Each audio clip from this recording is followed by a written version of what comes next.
this pin in the shape of a butterfly. I was asked by a friend to go to an estate sale. The estate was from a prominent family in our area, and there were quite a few higher-end, nicer items, and I was able to purchase this at the auction. I bought it for my wife, and that's 2015. Well, I've always wanted to start an appraisal with the two words, biogenic silica. That's opal. Silica from the oceans over millions of years, plankton, algae, diatoms. It compresses, and that's basically what opal is.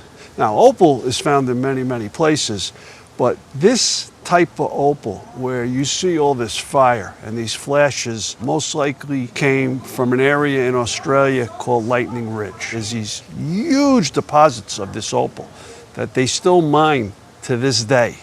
On the Mohs hardness scale, it's a relatively soft stone. It's not like sapphires or diamonds. So you have to be careful when you work with it. It's delicate. If you go back in history, the ancient Romans, the Greeks, the Egyptians, the whole tie-in between the magical powers of opal and then the metamorphosis and the just general free spirit that butterflies bring to people, you have a great combination here.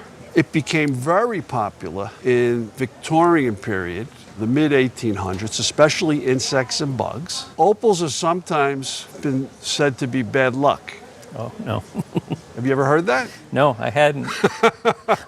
I don't need any bad luck. In 1829, Sir Walter Scott wrote that book, Anne of Gerstein, and there was a Baroness of Arnheim in the book, and she was given an opal as a talisman.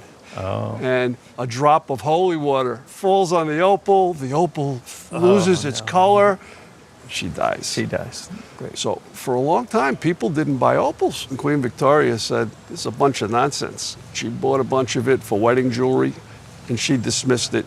I'm born in October. It's my birthstone. So I'm with that it's all good. Yeah. You have two little cabochon ruby eyes. Here you have an old European cut diamond. It's approximately 1/5 of a carat. You know what you have here? I'm going to guess ruby. Right. So the first thing I did is, when I looked at it, I wanted to see if it was a ruby. Synthetic rubies have been around since the mid-1800s. And if you see, I'm going to take this UV light. Can you see how it's glowing? Yes. Because of this reaction to the UV light, man hasn't altered the state of the stone to make it better. Great. It tells me it's all original. The frame is made out of 18-karat yellow gold.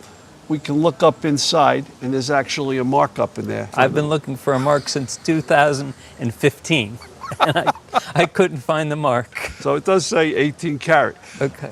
I didn't find the mark telling me it's English or French or American. Right. Looks English to me, looks Victorian, probably 1875 through the early 1900s. In addition to the 18-karat yellow gold, you'll see the body in the center is this dark color. It's actually silver that's been heavily oxidized. Should I ask you what you paid for it? There's some debate between my wife and I. I believe that I paid a little over $500. She thinks closer to $1,000. So we'll say she's right. I'll say $1,000. I'm going to go with $750. $750. Somewhere in the middle. In my opinion, it's like $750 per wing. Oh. Easy. Okay. Okay, wonderful. I'm going to go with, at auction, $3,000 to $5,000 today. Great. Wonderful. Excellent. Thank you. Thank you very much.